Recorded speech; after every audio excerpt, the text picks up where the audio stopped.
Hello, Steve White, Steve Arts 89. Well, I'm continuing my Before I Die movie marathon where I'm trying to get through all the films that I ever bought and never watched, or watched once, like when I bought them like 10 years ago and have forgotten them, or are classics I just want to watch again because I just want to take the time to watch them.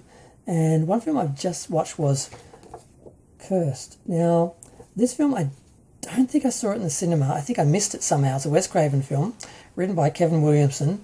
Yes, it's late 90s, it's post-Scream, and God, it shows. It's so dated in some ways, but it doesn't make it bad. It's just really like, wow, they were so going for 90s with this, late 90s.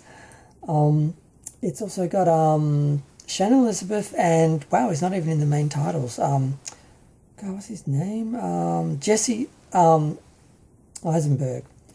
He feels like the main character, but he's actually clearly not the star. It's Christina Ricci, Joshua Jackson with Shannon Elizabeth, and Jesse's not even mentioned when it's like the brother and sister are the main characters and he's the brother.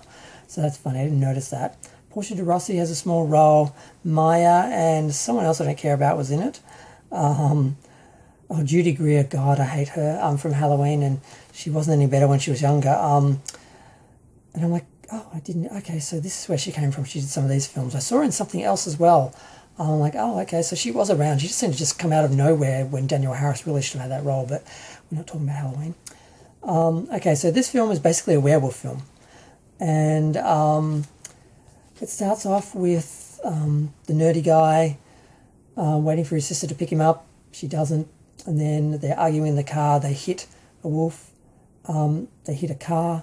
The car turns over and they're trying to get the girl out, and then the wolf gets the girl. And they both get cut or scratched, and they both get infected, and they're both trying to manage becoming werewolves. Now, of course, Christina Ricci's boyfriend, Joshua Jackson, is a werewolf as well. And there's a bit of a mystery about who, and there's a couple of werewolves and a couple of incidents, and there's a bit of a mystery about who is who, because, you know, the old myth is if you kill the one that infected you, it saves you. So they have to get around all of that. Judy Greer plays Christina Ricci's boss, and she's a total B, and she's tedious, and I hate her. Joshua Jackson is still kind of hot. He was kind of hot for a minute there, and then he never really was, but we all thought he was for a second. Jesse plays a really genuine nerd, because he is. He's not some pretty guy with glasses pretending to be a nerd. He's a real genuine nerd playing a nerd, and it really works. The effects are good. The wolf is convincing.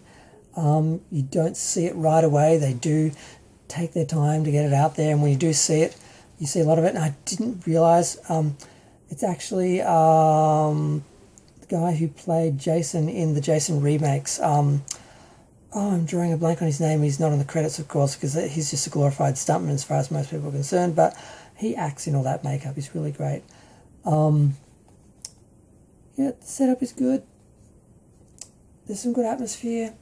You genuinely care about the characters. You want them to get through this, and they basically do. Portia de Rossi plays a total stereotype, but then she sort of pulls that off halfway through and is like, look, take me seriously, because I really do have the gift. She plays a psychic. The other characters, like Maya's character and that, they're just there. That's just stunt casting, and that's it.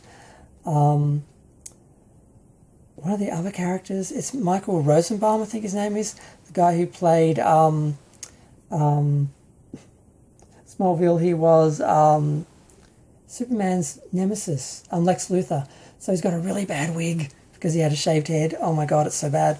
But yeah, it wasn't quite as good as I remember, but it's still in that realm of good horror film, good production. Enjoyed it. It's just, you know, it was very much of the moment, which is probably why I liked it that much then when I saw it. But then it has dated, because it wasn't going for classic. A lot of horror movies go for classic and gothic, and they date really well. This was going for Scream contemporary right now, and it screams contemporary right now. But I'm going to go. Feel free to share, like, comment, subscribe. Let me know what you think. I'm glad I have all these films, and I enjoyed watching them the first time. I'm enjoying watching them now, and I'm sort of making a little sort of catalogue of all the films that are good enough to watch again, and sort of eventually when I get to the end of these, assuming I live long enough, I will just end up watching all my favourite films over and over again, because we're running out of good films. And with streaming and the availability of films, I don't sort of expect to have a real sort of flow of new and great films as the years go on. I'm assuming I'm going to have to live off, my library at some point, and I at least want to curate it for myself. But I'm going to go. Feel free to share, like, comment, subscribe. Let me know what you think. Thanks. Bye.